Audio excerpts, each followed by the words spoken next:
Hello, this is my first ever screen recording, so please bear with me. Now I've been working on this drawing here, and I've got the lines done, which is kind of the part that I'd expect to take a while, so I'll show you what I've done here so far. Well, I started with the rough sketch.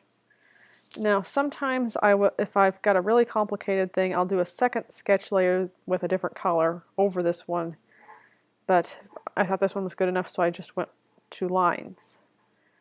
Now, the thing is, when you make a line layer in Manga Studio, or, well, actually I think this is Clip Studio Paint now, you want to make it a vector layer.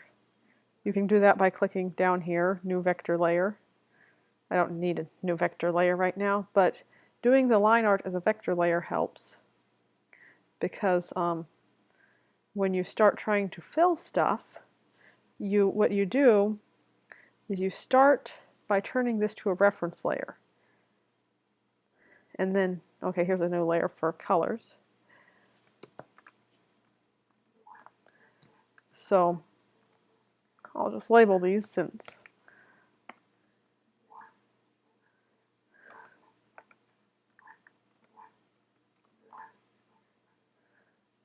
okay, and I've got a background here now. The backgrounds, I've added a few more to my list here, but I may change to a different background. Yeah, I think I'll go with this one. So, okay, what I start with is getting my background, even if it's just a rough color or texture in here. And now I like to do backgrounds before I put in the colors and the shading, because it gives me a good reference point for what my colors will be. Now, when you start filling here, okay, now I'll show you over here. It's important that you have your layer set, so this is referring to other layers, but you'll notice it is not referring to the background, it is referring to the reference layer. And this is quite handy for doing this. Now, another thing with the reference layer is I have do not exceed line of reference layer here. And since this is a reference layer, I can draw like this, and I won't go outside. Oops. And I can avoid going outside the lines so much. Still a little bit tricky around these corners here, but it makes things a lot easier. So, don't want that color for that. But, and another thing is I've got stop filling at center of vector. What this is useful for is you'll notice that when I remove my lines, like this, you can see there's a very thin line here, like only one point. Whereas if I do not have this checked, and I do this, I'll end up with, I believe, oops.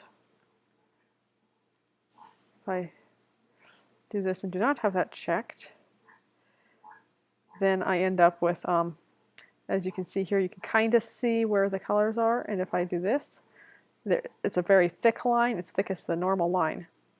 So by having stop filling at the center of the line vector, that makes it makes me able to get the color under the lines. Now that's why you need this to be a vector, this line art to be a vector layer, because if it's not a vector layer, you can't do that. So.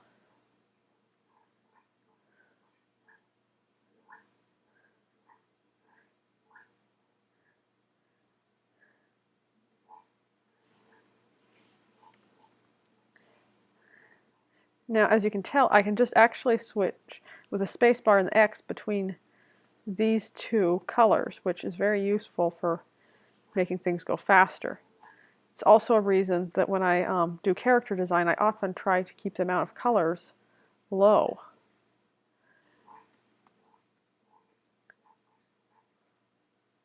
because that allows me to do the colors very extremely quickly.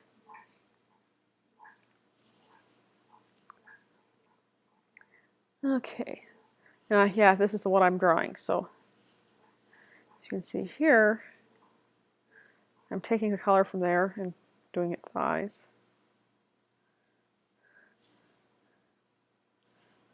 Now I've also got a bunch of pens set to different things.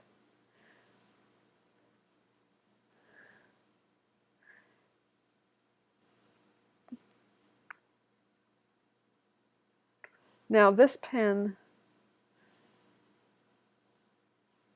this fill pen, now here's where you go for the lots of stuff.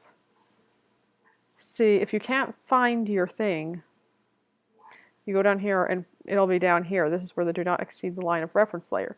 Now this pen I'm using to color under the lines, so I don't want to do that. And I've also got this pen set so it only does the background, which is useful for smoothing up bits like this if you want. I don't really need to do this since I did stop filling at the center of the line vector, but I'm doing it anyway just to show you what. Okay, see.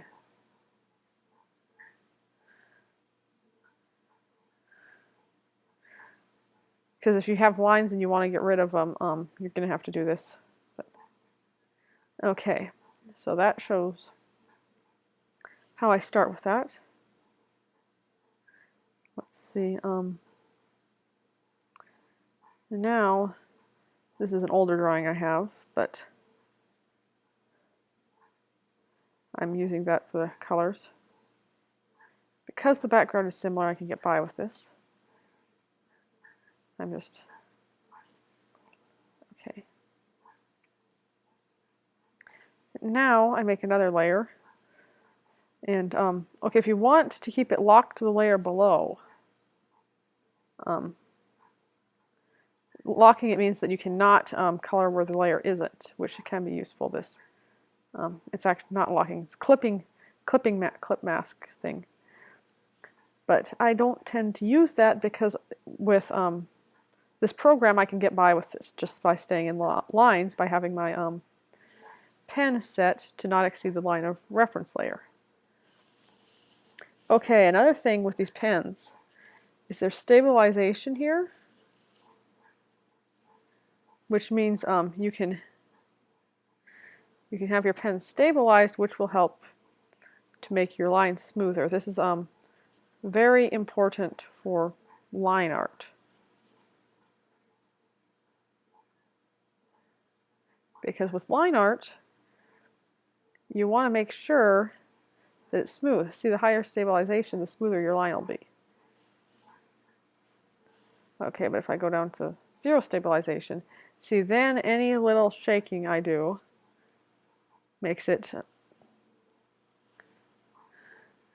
less smooth. Whereas if I go like this, the smaller shaking isn't going to come up as much. So that's when you're doing your line art. One thing I should mention, that's where Manga Studio or Clip Studio Paint is superior to Photoshop. The line stabilization is a big thing if you do line art.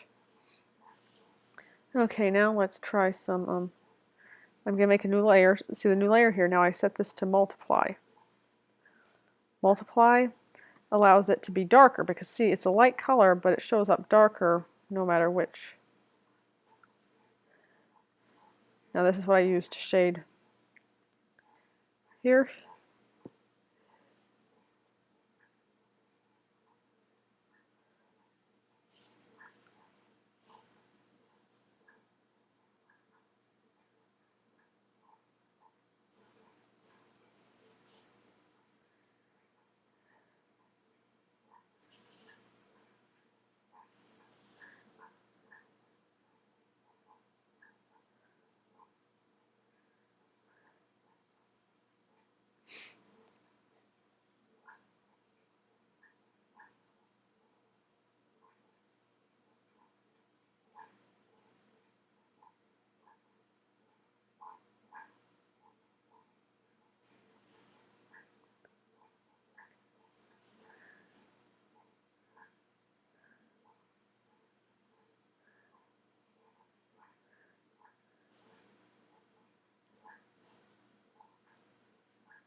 Okay, I'll probably just finish up shading after I've turned off the video, but it's also another thing that I use is screen. This is for getting the lighter colors in, or if you want to do highlights, basically. Now see, as you can tell, I've still got this on set so it notices the line art.